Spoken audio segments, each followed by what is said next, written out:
নমস্কার, তোমাদের সবাইকে সানা স্মাইল এডুকেশন সেন্টারে স্বাগত জানিয়ে আজকের ক্লাসটি শুরু করছি। আজকে তোমাদের সঙ্গে আলোচনা করব তোমরা যারা অষ্টম শ্রেণীর তৃতীয় পর্যায়ক্রমিক মূল্যায়ন পরীক্ষা দেবে তোমাদের জন্য রায় ও মার্টিন প্রশ্ন বিচিত্র থেকে আজকে সমাধান করে দেখাবো অষ্টম শ্রেণীর ভূগোল বিষয়ে 5 নম্বর মডেল স্কুল, অর্থাৎ 5 নম্বর মডেল স্কুলে যে সমস্ত ছোট ও বড় প্রশ্নগুলি আছে সমস্ত প্রশ্নের উত্তরের সমাধান করে দেখাবো। চলো দেরি না করে মূল বিষয়ে যাওয়া যাক। প্রথমে দেখো কি আছে, 2 এর সঠিক উত্তরটি নির্বাচন করে লেখো। এক জায়গায় প্রশ্ন আছে পৃথিবীর ঘনত্ব হলো, সঠিক উত্তরটি হবে অপশান এ।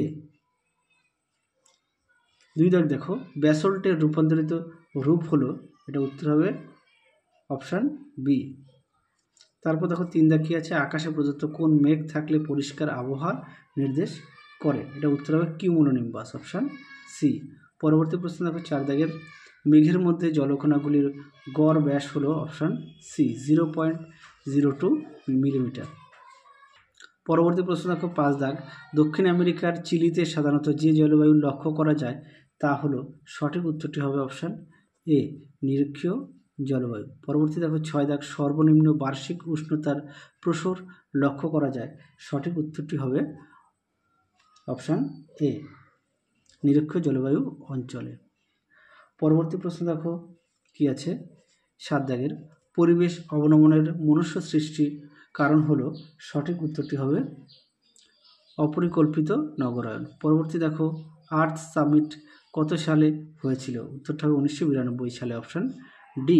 পরবর্তী দেখো 10 দাগ একটি প্রবাল দ্বীপ হলো, সঠিক উত্তর হবে ক্যারোলাইন, অপশান এ। পরবর্তী দেখো 10 দাগ কি আছে, ওশিয়ানিয়ার যে আঞ্চলিক বিভাগে ইস্টার দ্বীপপুঞ্জ অবস্থিত তা হলো, এর উত্তর হবে অপশান এ পলিনেশিয়া।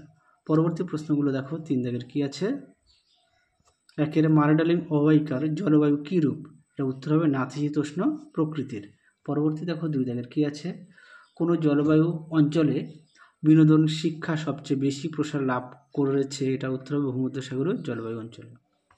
3 দাগ দেখো পরিবেশের অবনমন বিষয়ে সার্ভে রিপোর্টে ভারতের স্থান কততম, এটা উত্তর হবে 126তম। 4 দাগ দেখো রিক্টার স্কেল কে উদ্ভাবন করেন, উত্তরটা হবে চার্লস রিক্টার। 5 দাগ দেখো ছোটনাগপুর মালভূমি অঞ্চল কোন শিলায় গঠিত, উত্তরটা হবে গ্রানাইট শিলায়। পরবর্তী দেখো কি আছে শুদ্ধ অশুদ্ধ। আচ্ছা 1 দাগের প্রশ্নটা হবে শুদ্ধ, 2 দাগেরটা হবে শুদ্ধ, 3 দাগেরটা হবে অশুদ্ধ, 4 দাগেরটা হবে অশুদ্ধ, 5 দাগটা হবে শুদ্ধ। পরবর্তী দেখো 5 শূন্যস্থান পূরণগুলো দেখে নাও কি আছে। 1 মায়ানমারের পোপো একটি মৃত আগ্নেয়গিরি। 2 দাগে দেখো সীমা ও ক্রোফেসীমার মাঝে কনরাড বিযুক্তি রেখা আছে। 3 দাগ দেখো উলম্ব দারুণ ও ফাটল দেখা যায় আগ্নেয় শিলায়। 4 দাগ দেখো রকি পার্বত্য অঞ্চলের উষ্ণ বায়ু হলো চিনুক। 5 দাগ দেখো সাধারণত ক্রান্তীয় ঘূর্ণবাতের উৎপত্তি হয় 2 গোলার্ধের 5 থেকে 20 ডিগ্রি অক্ষাংশের মধ্যবর্তী অঞ্চল।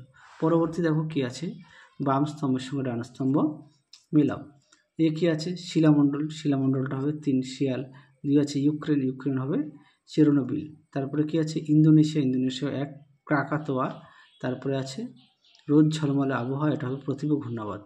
তারপরে কি আছে সাইবেরিয়া হবে 4 তুন্দ্রা জলবায়ু। পরবর্তী প্রশ্ন দেখো 7 দাগের কি আছে, প্রশ্ন মানটা দেখে নাও। একটা প্রশ্নের মান হচ্ছে 2 নম্বর। প্রথম প্রশ্ন আছে পৃথিবীর কেন্দ্রের কাছে থাকা পদার্থগুলির ঘনত্ব বেশি হয় কেন, উত্তরটা দেখে নাও প্রশ্নটি, উত্তরটাও দেখে নাও। পরবর্তী প্রশ্ন দেখো, পরবর্তী আছে 2 দাগের অগ্নুদ্গম এক প্রকার ভূগাঠনিক প্রক্রিয়া আলোচনা করো, উত্তরটা দেখে নাও। প্রশ্ন উত্তরটি তোমরা এখান থেকে এই অবধি লিখবে। পরবর্তী প্রশ্ন দেখো কি আছে, আগ্নেয়শিলা দুটি বৈশিষ্ট্য লেখো। দেখো উত্তরটি দেখে নাও। আগ্নেয়শিলার বৈশিষ্ট্য সুন্দর করে পয়েন্ট দিয়ে দেওয়া আছে, তোমরা যে কোনো দুটি লিখবে। দেখে নাও অনেকগুলো পয়েন্ট দেওয়া আছে। পরবর্তী প্রশ্ন দেখো 4 দাগ, আচ্ছা বায়ুতে জলীয় বাষ্পের পরিমাণ বিভিন্ন জায়গায় বিভিন্ন হয় কেন। আচ্ছা এই প্রশ্নের উত্তরটা তোমরা তোমাদের পাঠ্যবই থেকে একটু দেখে নিও। পরবর্তী প্রশ্ন দেখো 8 1 চিত্রসহ আয়নবায়ু কাকে বলে, উত্তরটা দেখো। আচ্ছা আয়নবায়ুর সম্পর্কে আমি দেখিয়ে দিই, তোমরা ছবিটা একটুখানি তোমাদের পাঠ্যবই থেকে একটু দেখে নিও। হ্যাঁ দেখে নাও আয়নবায়ু। পরবর্তী প্রশ্ন দেখো কি আছে, 2 দাগের তুন্দ্রা জলবায়ু অঞ্চলের অধিবাসীদের জীবনযাত্রা সম্পর্কে লেখো, উত্তরটা দেখো। দেখে নাও পরবর্তী প্রশ্ন দেখো, পরবর্তী আছে 3 দাগ, 3 দাগের প্রশ্ন উত্তরটা দেখো।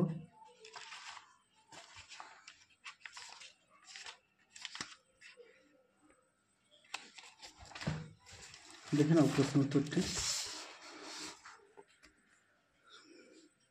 এখান থেকে এই অবধি লিখবে। পরবর্তী প্রশ্ন দেখো কি আছে, হোমিওস্ট্যাটিক ব্যবস্থা কি, উত্তরটা দেখো। দেখে নাও হোমিওস্ট্যাটিক ব্যবস্থা কি, এখান থেকে এই অবধি উত্তরটা লিখবে, দেখে নাও। আচ্ছা, পরবর্তী প্রশ্নটা দেখে নাও, পেজ নাম্বার দেওয়া আছে, একটু দেখে নিও। হ্যাঁ, 9 দাগের প্রশ্নটা দেখে নাও, পরিবেশ অবনমন কি, দেখো উত্তরটি, দেখে নাও পরিবেশ অবনমন, এখান থেকে এই অবধি উত্তরটা লিখবে। পরবর্তী কি আছে, পরিবেশের অবনমন রোধের আমরা কি করতে পারি, উত্তরটা দেখো।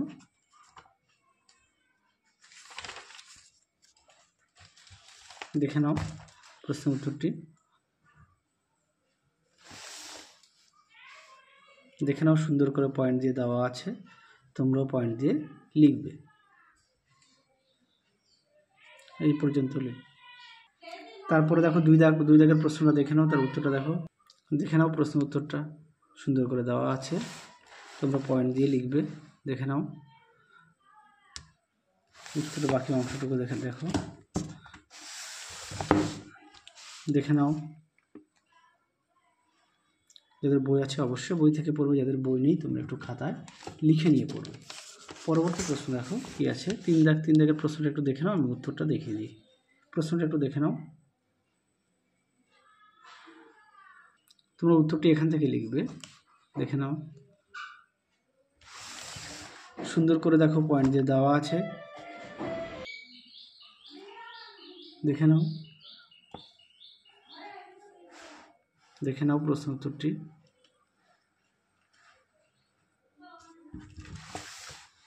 তোমরা এই পর্যন্ত লিখবে।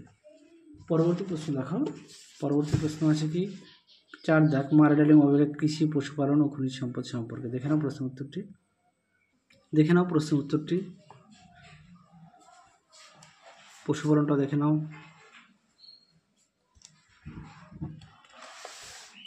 এই পর্যন্ত লিখবে। তারপরে দেখো মারাডালিং অবহেলার খনিজ সম্পদটা দেখে নাও, সুন্দর করে দেওয়া আছে, দেখে নাও। তোমরা অবশ্যই ভালো করে পড়বে, আর এর পাশাপাশি তোমরা তোমাদের পাঠ্য বইটি অবশ্যই খুঁটিয়ে পড়বে। তাহলে তোমাদের এই ভিডিওতে আমরা 5 নম্বর মডেল সেটের যে সমস্ত ছোট ও বড় প্রশ্নগুলি আছে সমস্ত প্রশ্নের উত্তরে আমরা সমাধান করে দেখিয়ে দিয়েছি, তোমরা অবশ্যই বাড়িতে পড়বে। তাহলে আজকের মতো এখানেই সমাপ্ত করছি, আবার দেখা হবে খুব শীঘ্রই তোমাদের পরবর্তী ভিডিওতে। তোমরা সবাই সুস্থ থেকো, ভালো থেকো, আজকের মতো টাটা।